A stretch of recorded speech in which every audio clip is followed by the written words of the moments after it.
All right, let's dive in. Today, we're going to break down the specific daily habits that psychologically separate the ultra-wealthy from, well, pretty much everyone else. And I'll tell you right now, it's probably not what you're thinking. You've probably asked yourself this question before, right? Is it just dumb luck? Did they inherit it? Or is there some secret club they're not telling us about? Well, the material we're digging into today says it's something way more accessible than all that. And there you have it. The whole idea is that building serious wealth isn't some random lottery ticket. It's actually the result of small, consistent daily actions.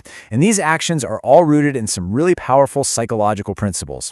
So these aren't just random tips. They're like a mental framework in action day in and day out. So, where does it all begin? It all starts in those first few hours of the day. You see, the wealthy don't just wake up and stumble into their day. They literally architect their mornings to set a tone of discipline and intention for everything else that follows.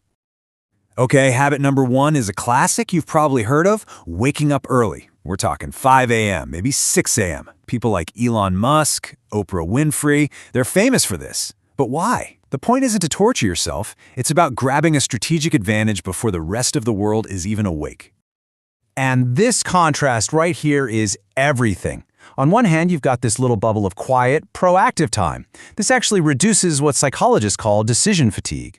On the other hand, you've got that chaotic start, hitting snooze, reacting to alarms, checking emails, which just drains your mental battery before the day has even really started.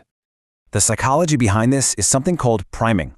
By starting your day with a simple win, like just getting up on time, you are literally wiring your brain to look for more discipline and productivity for the rest of the day. It's this tiny little action that creates a massive neurological ripple effect. Now, building on that early start, the next 2 habits are physical and mental. So, instead of immediately scrolling through their phones, the first thing they do is hydrate to get their metabolism going, and then do some kind of light movement. This releases endorphins, which boosts your mood and focus. And then, they practice mindfulness. This isn't some spiritual thing, it's pure brain science. I mean, you've got billionaire investor Ray Dalio who flat out credits meditation for his success. And look, the neuroscience on this is crystal clear. This practice lowers cortisol. That's your stress hormone, which helps you regulate your emotions. In a world of high-stakes decisions, being able to stay calm and rational under pressure, that's a financial superpower. So that sense of control over the morning leads us right into our next section, which is all about the one resource you can never, ever get back, your time. The ultra-rich treat their time not as something to be spent, but as their most valuable asset, something to be invested wisely. Habit number 4 is all about ruthless prioritization. They get that not all tasks are created equal. You take someone like Jeff Bezos. He's known for focusing his energy on just a few high-impact day 1 decisions. Everything else, it gets delegated or just plain eliminated. So, how do they actually do this? Well, a super common tool is something called the Eisenhower matrix. It forces you to sort every single task by asking 2 simple questions. Is it urgent and is it important?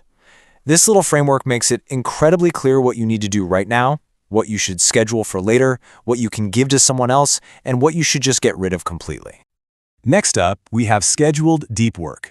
This idea, made famous by Cal Newport, is all about blocking out these big chunks of time for completely uninterrupted, high-concentration work. It's during these sessions that people enter a flow state.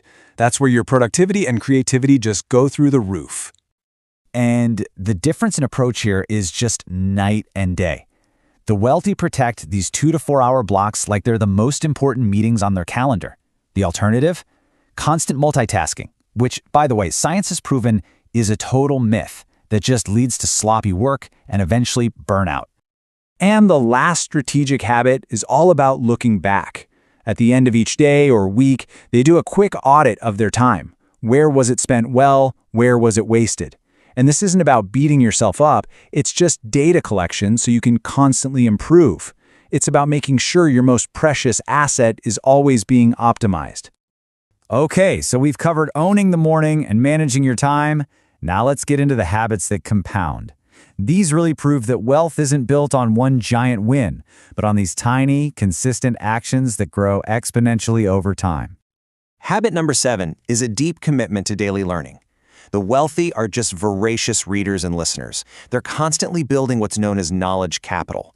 And this is the engine that helps them shift from a fixed mindset to a growth mindset where every challenge just looks like an opportunity. Get a load of this number, 50. Let that sink in. That is how many books Bill Gates reads every single year. While most people say they don't have time to read, the most successful people in the world make the time because they know that knowledge is the ultimate form of leverage. Habit number 8 is all about intentionally building social capital.